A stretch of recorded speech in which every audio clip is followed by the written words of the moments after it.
ওইদিকে ইফাজও মনে মনে রায়কে শাস্তি দেবার 100টা পথ ভেবে রেখেছে, কিন্তু কিছুতেই সুযোগ পাচ্ছে না। ওকে শাস্তি করা তো দূরের কথা, মেয়েটার টিকিটাও লাগাল পাচ্ছে না। দরজার সামনে হেলান দিয়ে দাঁড়িয়ে নিউজ বলল। গরম খবর। কপাল কুঁচকে ইফাজ বলল। কি খবর বলে ফেল। রায়াপু তোমার ভয়ে 4 দিন ছাদে আসেনি, তোমাদের বাড়িতেও আসে না। আন্টি আমাকে দিয়ে 2বার খবর পাঠিয়েছে, তবুও আসেনি। আমাকে আকারে ইঙ্গিতে অনেকভাবে জিজ্ঞেস করেছে তুমি কখন বাড়ি থাকো। নীরবে শয়তানি হাসি দিল ইফাজ, বিড়বিড় করে বলল। যতই ভয় পেয়ে ইঁদুরের গর্তে গিয়ে লুকাক, তাকে আমি একদিন তো হাতের কাছে পাবই, সেদিন সত্য নেব। কিছু বললে? না, তোকে কিছু বলা মানে ব্রেকিং নিউজ বানানো। নিজের কাজে যা তুই। দাম দেবে না তুই অবাস ভাই? একদিন ঠিকই বসবে এই দিন। গেলি তুই? যাচ্ছি। তার কয়েকদিন পরই ইফাজ প্রতিশোধ নেওয়ার সুযোগ পেয়ে গেল। বিকালে কেনই যেন ছাদে এসেছিল সে। ছাদে দাঁড়িয়ে কাপড় শুকোতে দেয়া এক নজর দেখে চিনতে ভুল করল না ইফাজ। এই অসভ্য ফাজিল মেয়ে এই কাপড়েই প্রথম দিন দেখেছিল। সেদিন থেকে তো মেয়েটা হাত ধুয়ে তার পেছনে পড়ে আছে। মাঝ রাস্তায় তাকে চোর বলা, সিঁড়িতে নিজেই ধাক্কা খেয়ে তাকে জাতা বলা, তার ফুল গাছ থেকে সব ফুল ছিঁড়ে নেওয়া। আজ একটু হলেও মনের ঝাল মেটাবে সে। মেয়েটার উপর দিয়ে না হোক, ওর কাপড়ের উপর দিয়ে শোধ দেবে। ঠোঁট বাঁকিয়ে হাসলো ইফাজ। এটা রায়াপুর ফেভারিট না। হঠাৎ নিউজের কথায় ভয় পেয়ে গিয়েছিল, ওকে দেখে শান্ত হয়ে বলল। তাই নাকি? পাক্কা খবর। আপুর কোন খাওয়াতো ভাই না ফুফতো ভাই যেন বিপ করছে। ও তাই? নিশ্চয়ই ওই ভাইটা মেয়েটার ক্রাশ। তুমি জানলে কি করে? চোখ ছোট ছোট করে ইফাজের দিকে চেয়ে আছে নিউজ, উত্তরের জন্য অপেক্ষা করছে। মনে মনে হেসে কুটি কুটি হয়ে গেল ইফাজ। জানার কথা, মেয়েদের এসব বিষয়ে একটু বেশি আবেগ কাজ করে। ভালো একটা আইডিয়া পাওয়া গেছে। কাছি নিয়ে আয়। হ্যাঁ। কাঁচি চিনিস না? যা, কাঁচি, ছুরি, ব্লেড চোখের সামনে যা পাস একটা নিয়ে আয়। হিসাব কিন্তু ঠিক না ইবাস ভাই। ধমক দিল ইফাজ, সাথে একটু ভয় দেখালো। যাবি নাকি উল্টো ছড়িয়ে রাখবো তোকে? আমাকে তো চিনিস। যাচ্ছি, মনে রেখো আমারও কিন্তু কোনো দোষ নেই। হ্যাঁ, যা। ইফাজ নিজেও বুঝতে পারছে না মেয়েটাকে সাহায্য করতে কতটা বাচ্চামো কাজ করছে সে, কিন্তু এই বাচ্চামি করতে তার ভালো লাগছে। সন্ধ্যার আগে আগে মা রায়াকে বললেন। বসে বসে গান গাইছি, হাত থেকে কাপড় কি তোর বাপ আনবে? আনলে মন্দ হয় না, চাইলে মাও আনতে পারে, আমি কিছু মনে করব না। মাথা দোলাতে দোলাতে মায়ের দিকে তাকালো রায়া। মাকে চোখ পাকাতে দেখে উঠে গেল। যাচ্ছি বাবা, কথায় কথায় এত রাগ দেখাও কেন? ঘরের সব কাজ তো আমাকে দিয়েই করাও, নিজেও তো একটু কাজ করতে পারো। এই বাচ্চা মেয়েটাকে আর কত খাটাবে? ততক্ষণে ঘর থেকে বেরিয়ে গেছে রায়া। কি বললি তুই? ঘরের সব কাজ তোকে দিয়ে করায়? পানির গ্লাসটাও তো তুলে খাস না, আবার বলিস তোকে দিয়ে আমি সব কাজ করাই? সন্ধ্যা হয়ে আসে, আশেপাশে একটু একটু অন্ধকার হয়ে গেছে। রায়া ছাদে গিয়ে নিজে কথা বলতে বলতেই দড়ি থেকে কাপড় তুলে নিচ্ছে। আর ভাল লাগে না সারাক্ষণ শুধু রায়া এটা কর, রায়া ওটা কর, রায়া এই কাজ কে করবে, রায়া ওই কাজটা এখনো করলি না? কাজের বিয়ে পেয়েছি যেন আমাকে। একবার বিয়ে হোক না, তখন বাপের বাড়িতে এসে পায়ের উপর পা তুলে বসে বসে খাবো। এখন যত পারো খাটিয়ে নাও। দলা পাকিয়ে কাপড়গুলো নিয়ে 2 সিঁড়ি নামতে সামনে তাকে ইফাজকে দেখতে পেল। 2 মিনিটের জন্য স্তব্ধ হয়ে গেল রায়া। ব্যাটাটাকে ধরে মার শুরু করার আগে এখান থেকে কেটে পড়তে হবে। ইফাজ সরে দাঁড়িয়ে রায়ের জন্য জায়গা করে দিল। আল্লাহ বাঁচাও, আল্লাহ বাঁচাও। অস্পষ্ট সুরে বলতে বলতে রায়া চোখ কান বন্ধ করে এক দৌড় দিল। রায়াকে দৌড়াতে দেখে হাসছে ইফাজ। যাও, আসল মজা তো আজ রাতে হবে। দোয়া দৌড় পড়ে বুকে ফু দিতে দিতে ঘরে এসে ঢুকলো রায়া। বেঁচে গেছে আল্লাহ, বড় বাঁচা বেঁচে গেছি। রায়াকে হাঁপাতে দেখে মা বললেন। করছিস কেন তুই? কুত্তার দৌড়ান খেয়েছি মা। কপাল ফুসকে মা বললেন। কে কোথা কোথায় পেলি তুই? তুই তো কাপড় আনতে ছাদে গিয়েছিলি। মানুষ কুত্তা মা, ও তুমি বুঝবে না। তোর পাগলামি ছাগলামি কোনো কথাই আমি বুঝি না। 2 পা শান্তি মতো হাঁটতে পারিস না? দৌড়ের ওপর থাকতে হয় তোকে।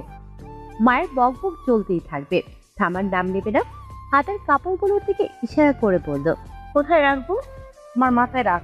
ঘরে যখন জায়গা নেই তখন আমার মাথায় এনে রাখ। মুখ মোচড় দিল রায়া। মহিলার মেজাজ দিন দিন এমন খিটখিটে হয়ে যাচ্ছে কেন? পাগল টাগল হয়ে যাচ্ছে নাকি? না, সময় থাকতে ডক্টর দেখাতে হবে। এত রাগও কেন? বিছানার উপর না রেখে আমাকে জিজ্ঞাসা করছিস কেন কোথায় রাখবো? রাখবো নাটা কি তোকে কি চুমু খাবো? চুমো খেতে বলেছে কি? নাও রাখলাম। এবার খুশি তো? রাখলাম কি?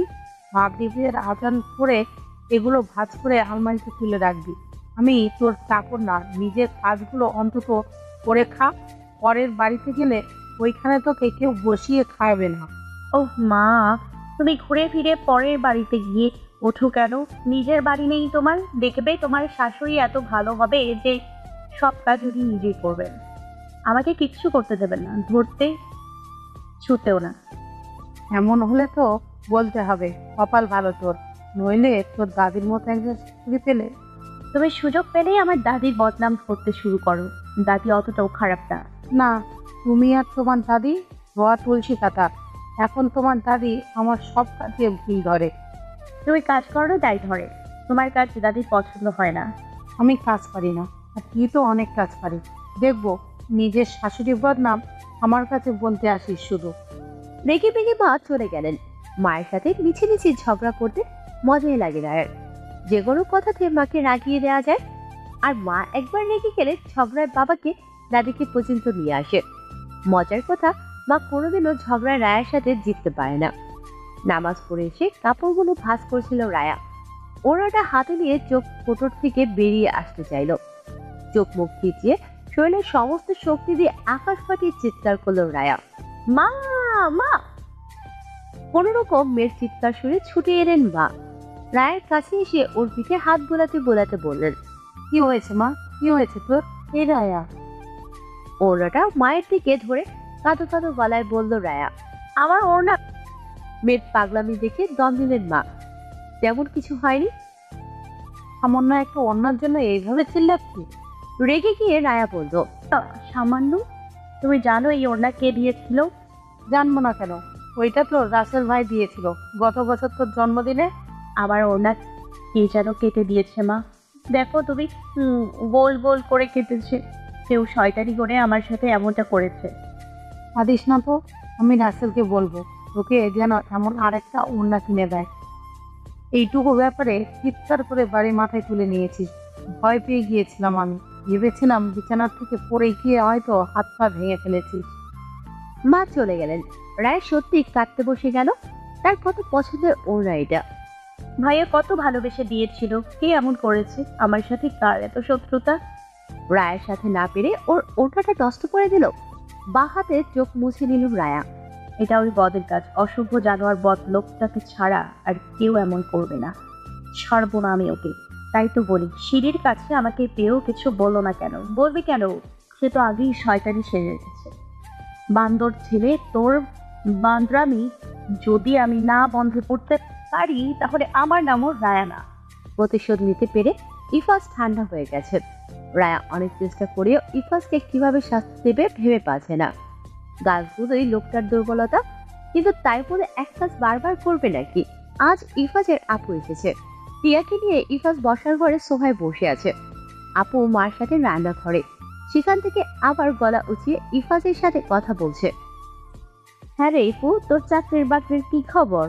দেশের বাইরে তো যাবি না, দেশের কোন চাকরিটা করবি শুনি? ভাবছি তোর জামাইয়ের সাথে তোদের কাপড়ের দোকানে বসে যাব। দুলাভাই এক হাতে কয়টা শাড়িও দেখতে পারে, আমি সাথে থাকলে ওর একটু সুবিধা হবে। আপুকে খেপানোর জন্য এই কথাটুকুই যথেষ্ট। ইফাজ ভাবছে আপু আবার গরম খুন্তি এনে গালে না ছুঁয়ে দেয়। দৌড়ে বেরিয়ে এসেছে অপু।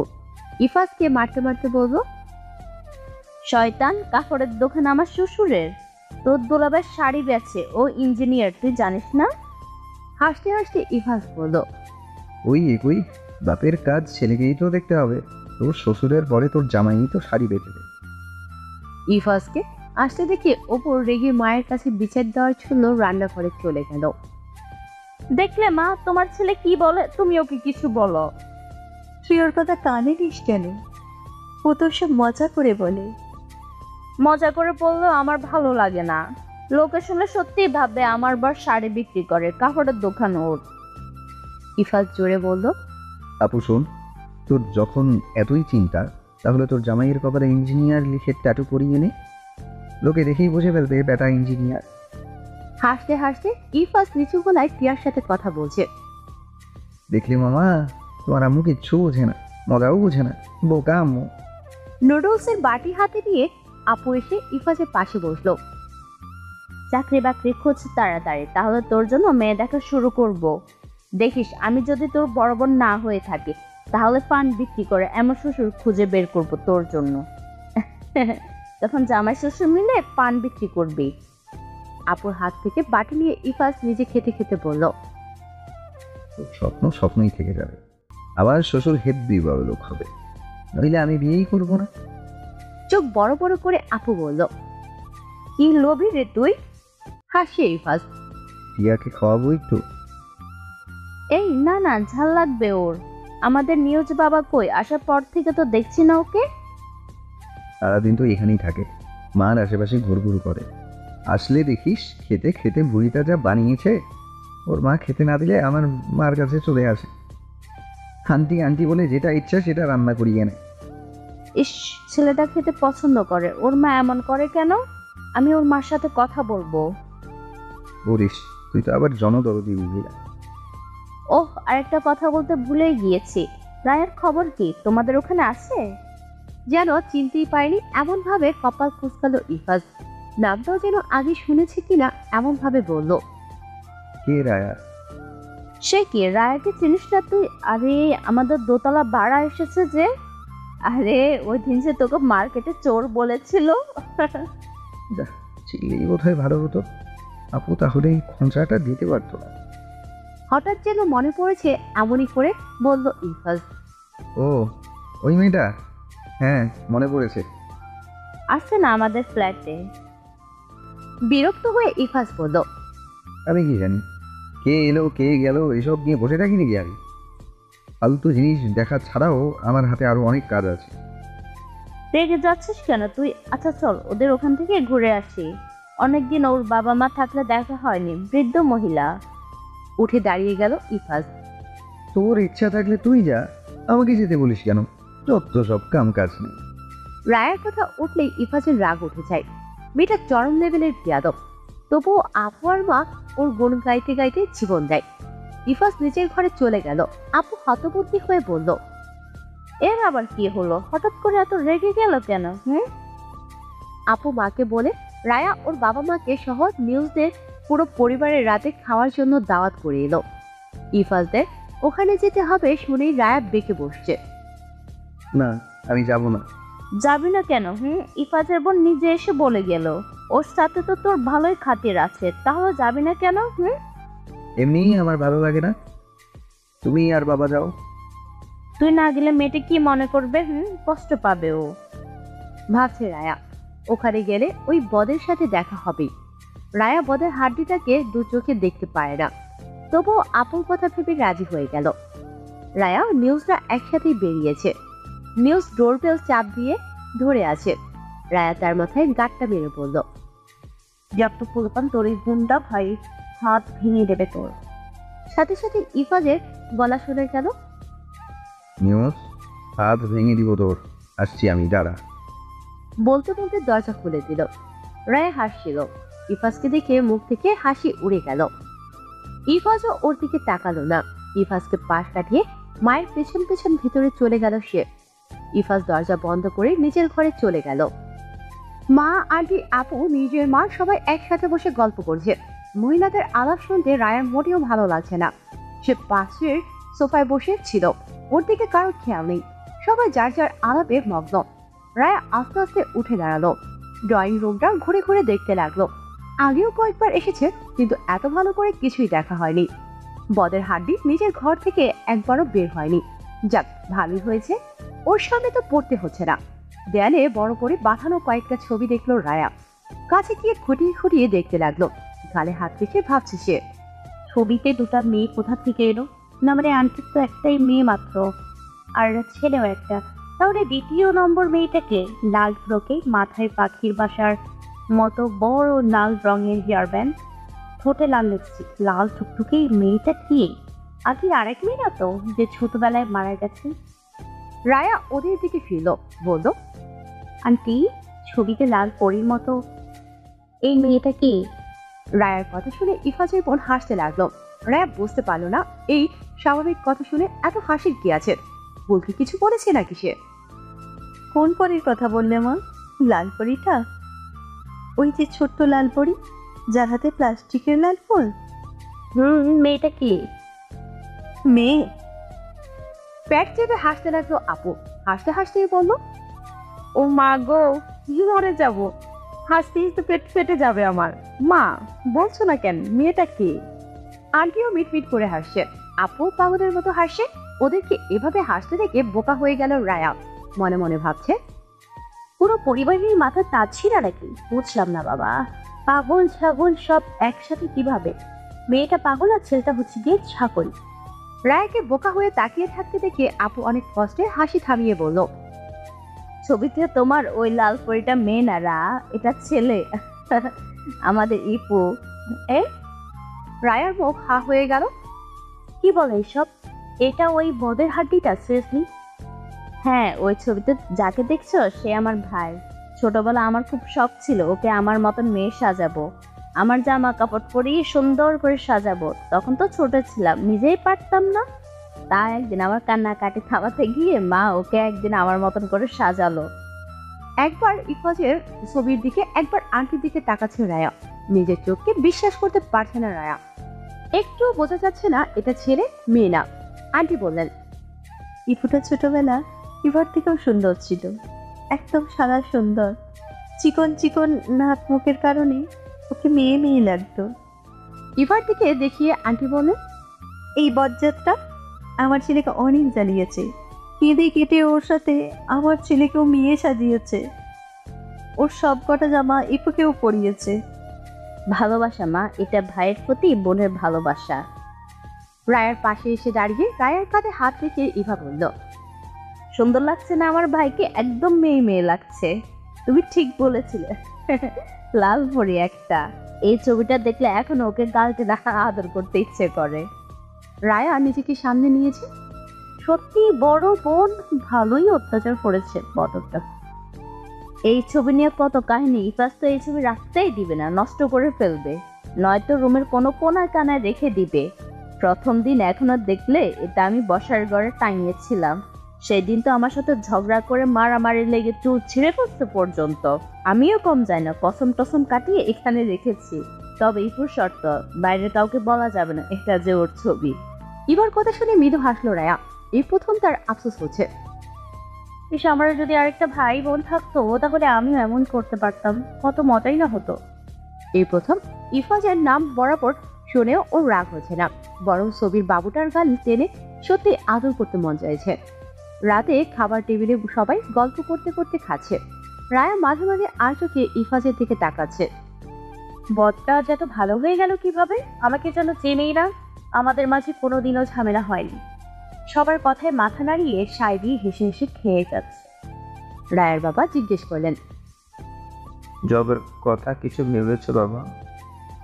জি আঙ্কেল, কয়েকদিন আগে একটা জবের জন্য ইন্টারভিউ দিয়েছি। প্রাইভেট কোম্পানি, তবে সুযোগ সুবিধা ভালো, স্যালারিও ভালোই দেবে। বছরে একবার কি দুবার অফিস থেকেই দেশের বাইরে পাঠাবে। নিজের দক্ষতা দেখিয়ে 2 বছরের ভেতর প্রমোশনও পাওয়া যাবে। বাহ, তাহলে তো ভালোই। হ্যাঁ, আমিও ভাবছি ওরা ডাকলে জয়েন করে নেব, তারপর দেখা যাক। আরও ভালো কোথাও সুযোগ পেলে তখন না হয়। রায়া চুপচাপ বটটার কথা শুনছে। বেটা নিজের বড়াই করতে করতে আকাশে উঠতে শুরু করেছে। একটা চাকরি তো পাচ্ছিস, তাও প্রাইভেট কোম্পানিতে। এতে এত উড়াল পারার কি আছে? হ্যাঁ, রায়া একবার স্টাডি কমপ্লিট করুক না, সেও তোর থেকে ভালো চাকরি পেয়ে দেখিয়ে দেবে। খাওয়া দাওয়া শেষ করে সবাই আরেক দফা গল্পের আসরে বসলো। বিরক্ত লাগছে রায়ার। বদের হাতটা একটু আগে কোথায় যেন বেরিয়েছে। এই ফাঁকে নিউজ জোর করে রায়ের হাত ধরে টেনে ইফাজের ঘরে নিয়ে এলো। বুঝলে আপু, এটা ইয়োপাস ভাইয়ের জাদুঘর। তাই শুধু ঘর ভেবে ভুল করো না। জাদুঘরও যেমন সব কিছু চোখে দেখার অধিকার আছে, শোয়ার অধিকার নেই, তেমনি ইয়োপাস ভাইয়ের ঘরের সব কিছু চোখে দেখতে পারবা, হাত দিয়ে ছুঁয়ে দেখতে পারবে না। না হলে কিন্তু ইয়োপাস ভাই হাতটাই কেটে রেখে দিবে। ঘরের চারপাশে দেখতে দেখতে মুখ মুচড়ে রায়া বলল, তোর ভাইটা আস্ত একটা গুন্ডা, সারাক্ষণ মারামারি কাটাকাটি ভাঙাভাঙির কথা বলে, ভালো কথা ভুলেও মুখ দিয়ে বের হয় না। তুমি ইয়োবাস ভাইকে চিনতে ভুল করছো বাসা। ভাই আমার হিরো। তবে কেনই জানি তোমার সাথে রিজেনগিরি করে, তুমি ছাড়া বাকি সবার সাথে তো ভালোভাবেই মিশে। রায়া মনে মনে বলল, আমি যে তার পাকা ধানে মই দিয়েছি তাই আমাকে দেখতে পারে না, বদের হাত দিয়ে একটা। নিউজকে তার মা ডাকলে সে চলে গেল। যাবার আগে বলে গেল, কোনো কিছুতে হাত দিও না কিন্তু। নিউজ চলে গেলে রায়ের চোখ বিছানার উপর পড়ল। বিছানার উপর খেলনা ছড়িয়ে ছিটিয়ে আছে, নিশ্চয়ই টিয়ার খেলনাই হলো। বদটা ভাগ্নিকে তো ভালোই আদর করে, শুধু আমার সাথে এমন লেগে থাকে কেন? কাজের সুন্দর একটা পুতুল হাতে নিল রায়ান। ঘুরিয়ে ফিরিয়ে দেখতে গিয়ে হঠাৎ হাত থেকে পড়ে গেল। ভয়ে রায়ান কলেজে শুকিয়ে আসে। ওই বদ দেখলে তাকে কাঁচা খাবে, কিন্তু রায়া তো ইচ্ছে করে ভাঙেনি, হাত থেকে পড়ে ভেঙে গেছে। রায়া কিছু ভেবে না পেয়ে নিচে থেকে পুতুল ভাঙা টুকরোগুলো হাতে নিয়ে উঠে দাঁড়ালো। এই ঘরে কেউ আসার আগে বেরিয়ে যেতে হবে। কথা আছে না, যেখানে বাঘের হয় সেখানেই সন্দেহ হয়। রায়ার বেলায়ও ঠিক তেমনই হলো। দরজার দিকে ফিরতেই ইফাস এসে দাঁড়ালো। ইফাসকে দেখে ঢোক গিলল রায়া। এই লোক আজ তাকে খুন করবে। ইফাস প্রথমে কিছু বুঝতে পারেনি, ভেবেছিল মেয়েটা হয়তো ভুল করে ওর ঘরে এসে পড়েছে। কিন্তু রায়ার রক্তশূন্য মুখ দেখে খটকা লেগে গেল। পরক্ষণে তার হাতের দিকে তাকিয়ে মাথার রক্ত উঠে গেল। মেয়েটা তার সাথে না পেরে তার জিনিসের উপর দিয়ে রাগ দেখাবে। সেদিন ফুলগুলো, আজ টিয়ার পুতুলটা, এটা তো অন্তত ভাবার দরকার ছিল। ইফাস এ বয়সে পুতুল খেলবে না। বাড়িতে যেহেতু টিয়া একা বাচ্চা, তাই এটা টিয়ার। জেনেও মেয়েটা ইচ্ছে করে ভেঙেছে নাকি? রায়া বুঝতে পারছে ইফাস থেকে ভুল বলছে। সে ইফাসকে বলতে যাচ্ছিল ইচ্ছে করে সে আজ কিছুই করেনি। প্লিজ প্লিজ আমার কথাটা একবার শুনুন, আমার উপর। ইফাস জ্বরের বেগে এসে রায়ার হাত চেপে ধরলো। আমি ইচ্ছে করে। ইফাস রায়ার হাত মুচড়ে পেছনের দিকে নিয়ে আটকে ধরলো। ব্যথায় হাত থেকে ভাঙা পুতুলের টুকরো পড়ে গেল। অসহ্য যন্ত্রণা রায়ের মুখ নীল হয়ে গেছে। ইফাস দাঁতে দাঁত চেপে বলল, ছেলে মানুষ ভেবে আজ পর্যন্ত তেমন কিছুই বলিনি। ভেবেছি বাচ্চা মেয়ে ঠিক হয়ে যাবে, কিন্তু না, উত্তাল লেজ কখনো সোজা হয় না। তোমার মতো অসভ্য বেয়াদব মেয়ে কখনো ভালো হতে পারবে না। আমারই ভুল, প্রথম থেকে উচিত শিক্ষা দিয়ে আজ এতটা সাহস পেতে না। টিয়ার খেলনা ভেঙে কি করতে চাইছিলে তুমি? আমার উপর প্রতিশোধ নিতে চাচ্ছিলে? টিয়ার খেলনা ভেঙে? অর্ধক কোথাকার। ইফাজের কথায় আর হাতের ব্যথায় রায়ার চোখ দিয়ে পানি গড়িয়ে পড়ল। লোকটা তার কোনো কথা শুনতেই চাইছে না। একটাবার বলতে তো দেবে তার কোনো দোষ নেই। ভুল কি মানুষের হয় না? লোকটা কিছু না জেনে তাকে এভাবে অপমান করতে পারে না। আমি রায়াকে কিছু বলার সুযোগ দিচ্ছে না ইফাজ। ধমক দিয়ে উঠল সে। চুপ, আর একটা কথাও না। বের হয়ে যাও আমার রুম থেকে। ভুলেও আর কখনো আবার সামনে আসবে না। রায়ার হাত ছেড়ে দিয়ে দুপা পিছিয়ে গেল ইফাজ। রায়া ছলছল চোখে ইফাজকে দেখছে। সে কি এতটাই খারাপ? লোকটা তাকে একটু বিশ্বাস করে না। ডান হাতে চোখ মুছতে মুছতে দৌড়ে বেরিয়ে গেল রায়া। কারো দিকে না তাকিয়ে সোজা বেরিয়ে এলো। পেছন থেকে বাবা মা অনেক ডেকেছে। রায়া কারো কথায় থামেনি। কাঁদতে কাঁদতে নিজের ঘরে এসে দরজা লাগিয়ে দিল। উপর হয়ে বিছানায় শুয়ে জোরে জোরে কাঁদতে লাগলো। লোকটা একটা পাষাণ। পরের একটা সপ্তাহ রায়ের মন খারাপ ছিল। শত চেষ্টা করেও সেদিনের ঘটনা ভুলতে পারেনি। মনে মনে ইফাজের উপর যেমন রাগ হচ্ছিল তেমনই ঘৃণা। লোকটা যা তা টাইপের, কারো মন বোঝে না, মানুষকে কষ্ট দিয়ে নিজে মজা পায়। একদিন সন্ধ্যায় রায়া নিজের ঘরে বসে পড়ছিল। বাইরে আন্টির আওয়াজ পাওয়া গেল। ইফাজের মা এই সময় তাদের বাড়িতে কেন? হয়তো মার সাথে কোনো দরকার, তাই এসেছে। উঠে গেল না রায়া। তার একটু পরেই প্লেটে করে কিছু হাতি নিয়ে মা এসে ওর ঘরে ঢুকলো। রায়া মার দিকে না তাকিয়ে বলল, আজকে এসছিল? ইফা। মাকে থামিয়ে দিয়ে রায়া আবার বলল, তোমার হাতে কি? এবার বিরক্ত হয়ে মা বললেন, চোখ আছে তো তোর? কে দেখ না, তোর আন্টি মিষ্টি দিয়ে গেছে। কপাল কুঁচকে মায়ের দিকে ফিরল রায়া। মিষ্টি নিয়ে এসছিল, কিন্তু কেন? ইফাজের চাকরি হয়েছে, তাই সবাইকে মিষ্টি খাচ্ছে। নে তুই একটা মিষ্টি খা। নাক কুঁচকিয়ে রায়া বলল, না তুমিই খাও, আমি মিষ্টি খাই না। খাস না? কি বলিস এসব? স্মৃতিশক্তি লোভ পেয়েছে নাকি তোর? মিষ্টির জন্য তো তুই জীবন দিস। বীজ থেকে চুরি করে তোর বাবার থেকে কিনে নিয়ে খেতিস, এখন বলছিস তুই মিষ্টি খাস না? আহ মা, অত কথা বলো কেন তুমি? তোর পছন্দের কালো জাম মিষ্টি, খেলে খা, না খেলে ফ্রিজে রেখে দিস। অস্পষ্টভাবে রায়া বলল, ওই কলামন বদর হাড্ডির চাপড়ের মিষ্টি আমি খাই না। তারপর মাকে বলল, খাবো না আমি, যাও রেখে দাও। গভীর রাতে শুয়ে শুয়ে রায়া আফসোস করছে। আচ্ছা, রাগটা তো বদ লোকটার সাথে, মিষ্টির সাথে তো কোনো রাগ নেই। মিষ্টিকে ওই বদ বানিয়েছে তো অন্য লোক। আর তাহলে মিষ্টি খেতে সমস্যা কি? ধর, তখন মাকে ফিরিয়ে না দিয়ে টপাটপ কয়েকটা মিষ্টি খেয়ে নিলেই হতো। মনটা শুধু মিষ্টি মিষ্টি করছে, এখন শোয়া থেকে উঠে যেতেও ইচ্ছে করছে না। আবার মিষ্টির জন্য মনটা কেমন কেমন করছে। দূর, অত না ভেবেই উঠেই পড়লাম।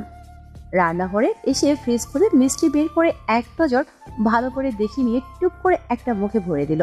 খেতে খেতে বলল, দোয়া করি বেটা বদ চাকরিতে টিকে যা। তোর কুত্তা মার্কা ব্যবহারের জন্য যেন বস ঘাড় ধাক্কা দিয়ে বের করে না দেয়, কিন্তু রোজ রোজ অফিসে যেন কাজের জন্য সেই বকা খাস। যত জীবন চাকরি করিস ততদিন বস তোকে ছাড়ি দেবে, আর তুই বাসায় সেই বসের রাগ বউয়ের উপর দেখাবি, তখন বউ তোর জীবন তেরা তেরা করে দেবে। আরেকটা মিষ্টি হাতে নিয়ে রায়া নিজের ঘরের দিকে পা বাড়ালো। আমার দোয়া বিফলে যাবে না, আমরা তোর বিচার করবে বেটা বদ। চাকরি পেয়ে নাচানাচি করছো না, কিছুদিনের মধ্যেই তোমার নাচানাচি বেরিয়ে যাবে, তখন কেটে কুল পাবে না। দেখতে দেখতে 1 মাস কেটে গেল। রায়ার দিন ভালোই কাটছিল, কিন্তু হঠাৎ সে বুঝতে পারলো মা বাবা যেন নিজেদের মধ্যে কেমন ফিসফিস করছে। রায়া সামনে গেলে চুপ হয়ে যায়, যেন চুরি করে কিছু বলছিল, যা রায়া শুনে ফেললে পাপ হয়ে যাবে। রায়ের মনটাও আসত একটা অসভ্য, বাবা মার কথা শোনার জন্য পাগল হয়ে গেছে। নখ কাটতে কাটতে রায়া ভাবছে, বাবা মা আমার আড়ালে চুপি চুপি কি ফন্দি করে। হ্যাঁ, জামাই বউ মিলে তো সেই ফিসফিসানি চালিয়ে যাচ্ছে, আমাকে নিয়ে কোনো ঘুমত্ব পারছে না তো। ব্যাপারটা তো দেখতে হচ্ছে। হাজার চেষ্টা করেও রায়া ব্যাপারটা বুঝতে পারলো না। কত আড়ি পেতেছে, কত উকি ঝুঁকি মেরেছে, কিন্তু ফলস্বরূপ হাতে কোনো তথ্যই পায়নি। ঠিক বুঝতে পারছি, এই দুই স্বামী স্ত্রী আমার আড়ালে ঘোর ষড়যন্ত্র করছে। নয়তো এত সাবধানতা বজায় রাখছি কেন? কোনোভাবেই আমাকে কিছু বুঝতেই দিচ্ছে না। আর 2 দিন ভাবতে ভাবতেই কেটে গেল। 3য় দিন রাতে রায়ার বাবা রায়াকে ডাকলেন।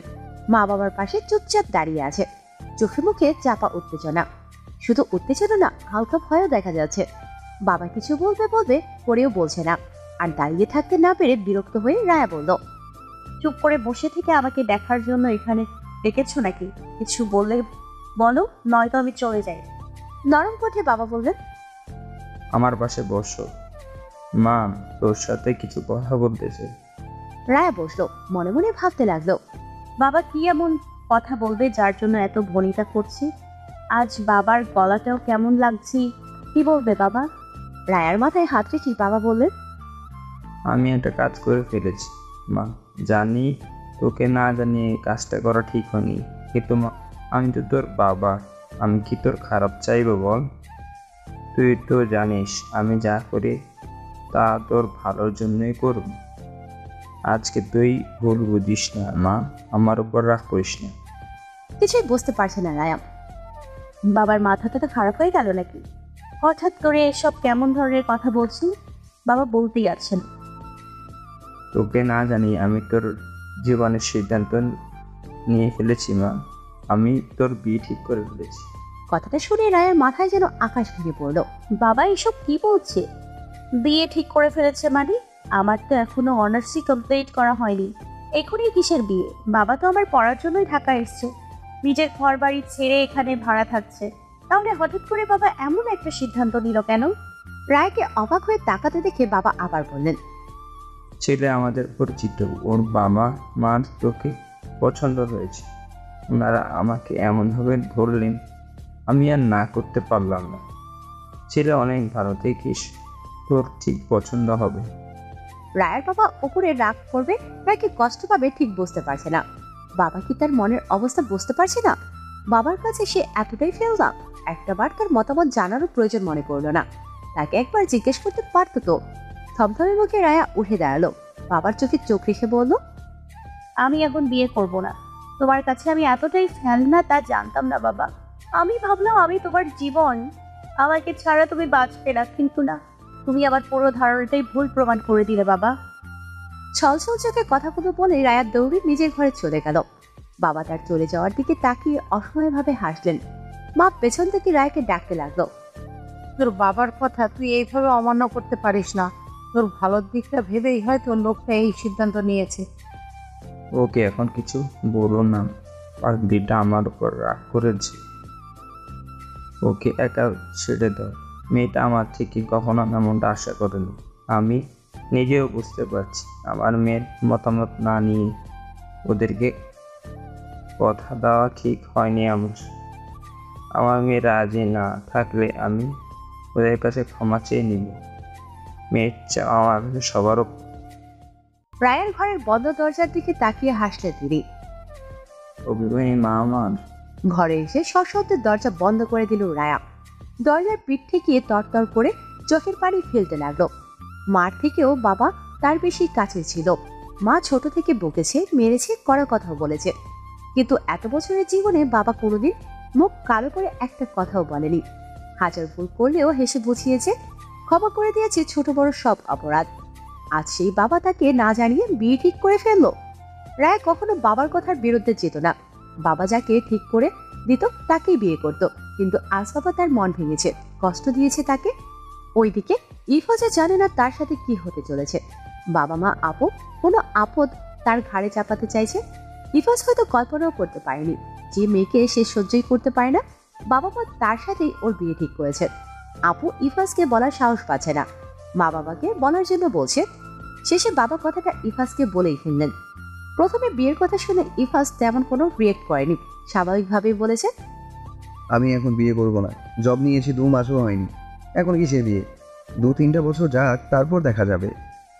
ইফাজের কথা শুনে আপু ঝাঁঝিয়ে উঠে বলল, 2-3 বছর তো সময় তোর জন্য বসে থাকবে। বয়স বাড়ছে না তোর, বুড়ো হবি না? হেসে ইফাজ জবাব দিয়েছে, তোর থেকে 3 বছরের ছোট আমি। তুই এখনো বুড়ি না হলে আমি বুড়ো হয়ে যাবো কেন? জানি না আমি কিছু, মা তোমার ছেলেকে তুমিই বোঝাও, আমি এই ছেলেকে কিছু বোঝাতে পারবো না। মুখ বাঁকিয়ে ইফাজ বলেছে, তোর বোঝাতে হবেও না, নিজের চরকায় তেল দে তুই। আমার মেয়ে নিয়ে বাবা মাই ভাববে, শুধু শুধু আমার চিন্তা করে তোর চুল পাকাতে হবে না। এবার বাবা বললেন, আমরাই ভেবেছি, তবে ভেবেচিন্তে সিদ্ধান্ত নিয়েছি। আশা করি আমার সিদ্ধান্তে তোর কোনো আপত্তি নেই। দীর্ঘশ্বাস ফেলে ইফাজ বলল, ভেবে নিয়েছো তাহলে আবার জিজ্ঞেস করছো কেন? আবার তো মনে হয় তোমরা সব ঠিকঠাক করেই আমাকে জানাচ্ছ। আপু উৎসুক হয়ে উঠে দাঁড়ালো, বলল, তাই বলে তুই মেয়ে দেখবি না, বাবা আমার পছন্দে বিয়ে করে ফেলবি? তোদের দেখা আর আমার দেখা একই কথা। তাছাড়া থাকবে তো তোদের সাথে। তোদের পছন্দ না হলে তখন শাশুড়ি বউতে ননদ ভাবিতে ঝগড়া হবে। এবার বলিস না, আমাদের সাথে থাকবি কেন? সারা জীবন তোরাই সংসার করবি, দুজন দুজনকে ভালো না লাগলে একসাথে থাকতে পারবি না। সেটা যদি ভাবতি তাহলে মেয়ে ঠিক করার আগে আমাকে জানাতো, আমার মতামত নিতি, মেয়েকে আমার সাথে দেখা করাতি। তোরা তো কোনো সুযোগই দিবি না, আগেই সব ঠিক করে ফেললি। তুই চাইলে মেয়ের সাথে আমরা এখনই দেখা করতে পারি, মেয়ে আমাদের কাছেই থাকে। খটকা লাগলো ইফাজের। মেয়ে কাছে থাকে মানে? কোন মেয়ের কথা বলছে? দেখা করবি না? কে মেয়ে? রাবা। আপুর হাসি 2 কান পর্যন্ত গিয়ে ঠেকেছে। রায়ান একটা শুনে ইফাজের 2 মিনিট স্তব্ধ হয়ে দাঁড়িয়ে রইল, তারপর চেঁচিয়ে বলে উঠল, অসম্ভব! ওই মেয়েকে আমি জীবনেও বিয়ে করবো না। মেয়ে পেলি না আর তোরা? এই অসভ্য ফাজিল ইতুর মেয়েকে আবার করে শোনাতে চাইছিস? না না, আমি ওই মেয়েকে বিয়ে করবো না। যা করার তোরা করেছিস, এসবের মধ্যে আমি নেই। মরে যাবো তবু ওই বাদর মেয়েকে বিয়ে করবো না, কখনো না। তুই বিয়ে করবি না? তোর পছন্দের বিয়ে করবি? কথাটা বলে ইভা বাবার দিকে তাকিয়ে জিভে কামড় দিল, কান ধরে বলল, সরি বাবা, আসলে তোমার ছেলে আমার সব কথা শুনে মাথা ঠিক ছিল না। রার মতন মিশুক স্বভাবের বজ্র একটা মেয়েকে ও অসভ্য বাদর বলেছে। না বাবা, আমি এটা মেনে নিতে পারবো না। আপুর ব্যবহারে বিরক্তিকর চরম সীমায় পৌঁছে গেছে ইফাজ। ওই মেয়ে কেমন সভ্য তা আমার থেকে ভালো কেউ জানে না। তোদের কাছে ও অনেক ভালো মানুষ হতে পারে, কিন্তু আমার কাছে না। আমি ওর আসল চেহারা খুব ভালো করেই জানি। 1 নম্বরের ফাজিল মেয়ে। বাবা ইফাজকে ধমকে উঠলেন, হয়েছে, বিয়ে করতে না চাইলে সরাসরি বলে দে। শুধু শুধু মেয়েটাকে কেন আমাদের চোখে খারাপ বানাতে চাইছিস? রায়া কেমন তা আমরা সবাই জানি। মা বললেন, তোর কি অন্য কোনো মেয়ে পছন্দ আছে? মা পছন্দ থাকলে তোমাদের জানাতাম না? কেন উল্টো পাল্টা ভাবছো? আমার অন্য কোনো মেয়ে পছন্দ না, কিন্তু এই মেয়েকেও পছন্দ না। থাক, তোর পছন্দ কেমন হবে তা আমার ভালো করেই জানা হয়ে গেছে। যে রায়াকে পছন্দ করে না তার কাছে পৃথিবীর কোনো মেয়ে ভালো লাগবে না। রাগ দেখিয়ে ইভা রিয়াকে কোলে নিয়ে রুমে চলে গেল। বাবা বললেন, পছন্দ যেহেতু নেই, তাই আমরা যাকে ঠিক করেছি তাকে বিয়ে করতে হবে, এবং এটাই আমার শেষ কথা। আমার সিদ্ধান্তে তোমার কোনো আপত্তি থাকলে ওই যে দেখো দরজা খোলা আছে, সোজা চলে যেতে পারো, আমরা আটকাবো না। বেরিয়ে যেতে যেতে বাবা বললেন, ভালো একটা মেয়ের নামে যা তা বলছে, বিয়ে করবে না তাই বলে মেয়েটার নামে অপবাদ দিবে? আশ্চর্য।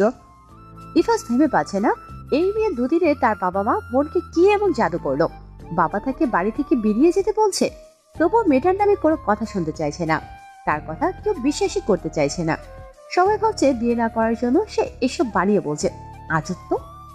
সবভাবে চালানো শেষ, এখন আমাকে বিয়ে করে আমার গায়ে ছুলে চালানোর মতলব করা হচ্ছে। আচ্ছা ঠিক আছে, আমিও ইফাস, এত সহজে তো আমি তোমাকে ছাড়বো না। আমি তোমার জীবন তেজপাতা বানিয়ে তারপর স্বস্তির নিঃশ্বাস নেব, এর আগে না। মায়ের শত বোঝানোর পর বাবার সম্মানের কথা ভেবে রায়া বিয়েতে রাজি হয়ে গেল। কিন্তু বাবার উপর থেকে রাগ অভিমান পুরোপুরি গেল না। বলতে গেলে বাবার উপর এক প্রকার রাগ দেখিয়ে রাজি হয়ে গেছে। বিয়ে দিতে চাইছে তো দিক। বিয়ের পর যখন রায়া শ্বশুর বাড়ি থেকে আসবে না, তখন বুঝবে মজা। এক মেয়ের জন্য কেঁদে কেটে মুখ ভাসাবে, চোখের পানি দিয়ে বন্যা বয়ে দিবে, তবু আমি আসবো না। অর্থহীন রাগ মনে চেপে বাবার সামনে গিয়ে দাঁড়ালো। বাবা রায়াকে দেখে মৃদু হাসলেন, বললেন, রাগ কমেছে আমার মা? না কিছুই বললো না রায়া, চুপ করে দাঁড়িয়ে রইল। আমি ওদেরকে না করে দিব। ও আমার মেয়ে রাজি না, এবার খুশি তো মা? বাবা মুখে হাসি রেখে রায়ার মুখের দিকে তাকালেন। ভাবলেন রায়া হয়তো এই কথা শুনে খুশিতে লাফিয়ে উঠে ওনার গলা জড়িয়ে ধরবেন, কিন্তু রায়া এমন কিছুই করলো না। উল্টো থমথমে কালো মুখে বলল, না। ভ্রু কুঁচকে বাবা বললেন, না, কি না মা? আমি রাজি। তুমি যা বলবে আমি সেটাই করব। তোমার কথার বিরুদ্ধে যাব না। তুমি আমার জন্য যা ভালো মনে করেছো, তোমার কথায় আমি কোনো প্রশ্ন তুলব না। কথা বলতে বলতে কান্না আটকে রাখতে পারছিল না রায়া। কোনো রকমে কথাটা বলেই বাবা মার সামনে থেকে চলে এলো। মা বললেন, দেখলে বলেছিলাম না, তোমার মেয়ে তোমার কথার বাইরে যাবে না। স্ত্রীর কথা ওনার কানে যাচ্ছে না। রায়কে নিয়ে ভাবছেন উনি। চিন্তিত মুখে রায়ের চলে যাওয়া দেখলেন, তারপর দীর্ঘশ্বাস ফেলে বললেন, মেয়েটা আমার ওপর রাগ দেখানোর জন্য এসব করেছে। আমি জানি আমার মেয়ের মনে কি চলছে। আমি ওকে না জানিয়ে বিয়ে ঠিক করেছি বলে প্রথমে রাগ করেছে, এখন অভিমান করে বিয়েতে রাজি হচ্ছি। ও জানে ওকে ছাড়া থাকতে আমার কতটা কষ্ট হবে, তাই বিয়ে করে আমার থেকে দূরে চলে যেতে চাইছি। কি সব বলছো তুমি? অযথা এত কিছু ভেবো না তো, এমন কিছুই না। রায়া আমাদের ছেড়ে দূরে যাচ্ছে কোথায়? এই বাড়িতেই থাকবো আমরা, ওরা ওপরে আমরা নিচে, যেতে আসতে দেখা হবে। যখন ইচ্ছে তখন আমাদের কাছে আসতে পারবে। আমার তো মনে হয় এর থেকে ভালো আর হতেই পারে না। ইফাজের বাবা মা বিয়ের প্রস্তাব না আমাদেরই দেওয়ার দরকার ছিল। বিড়বিড় করে উনি বললেন, তুমি ওর মা, কিন্তু কখনো ওর মন বোঝো না। অন্তত যতটা আমি বুঝি তার এক ভাগ্য বোঝো না। রাগের মাথায় রায়া জানতেও চাইল না কাকে বিয়ে করার জন্য রাজি হয়ে গেল সে। ছেলেটাকে কি করে, দেখতে কেমন, বাসা কোথায়, কিছুই জানার প্রয়োজন মনে পড়ল না। দেখতে দেখতে গায়ে হলুদের দিন চলে এলো। ছাদে স্টেজ বাঁধানো হয়েছে। নিউজ সকাল থেকে একবারও রায়াদের এখানে তো একবার ইফাজদের ওখানে ছোটাছুটি করছে। এক সপ্তাহের জন্য নানি বাড়ি গিয়েছিল সে। এসেই এই ব্রেকিং নিউজটা পেল, ইফাজ ভাই রায়া আপু বিয়ে করছে। এর থেকে বড় ধাক্কা নিউজ মনে হয় তার 11 বছরের জীবনে খায়নি। ভয়ে ইফাজকে কিছু জিজ্ঞেস করতেও পারছে না সে। রায়ের কাছে জিজ্ঞেস করবে ভাবছে, কিন্তু রায়ের মন খারাপ বুঝতে পেরে উৎসুক করছে। ইভা এসে রায়কে হলুদের শাড়ি আর গহনার সেট পরিয়ে সাজিয়ে দিয়ে গেল। রায়া ভাবছে ইভা আপুদের দাওয়াত করা হয়েছে, তাই এসেছে। ইভা যাবার আগে নিউজকে বলে গেল, নিউজ ভাই আমার, আমি এদিকটা দেখে কুল পাচ্ছি না। তুই একটু পর রাকে নিয়ে ছাদে স্টেজে আসিস। কেন, আমি এখন যাই? তুমি কোনো টেনশন নিও না আপু, সব চাপ আমার উপর ছেড়ে দাও, আমি আব্বুকে নিয়ে যাব। ইভা চলে গেলে নিউজ রায়ের পাশে বসলো। রায়ার ওড়না ঠিক করতে দিতে দিতে বলল, আচ্ছা আপু, একটা কথা জিজ্ঞেস করি। কান্না পাচ্ছে রায়ার। এই নিউজকে কত বকেছে সে, মিষ্টি করে কোনোদিনও একটা কথা বলেনি। কাল ওদের সবাইকে ছেড়ে চলে যেতে হবে ভেবে চোখ ভিজে আসে। নরম গলায় রায়া বলল, কি বলবি বল। আপু তুমি কি নিজের ইচ্ছাতে বিয়ে করছো নাকি কেউ তোমাকে জোর করছে?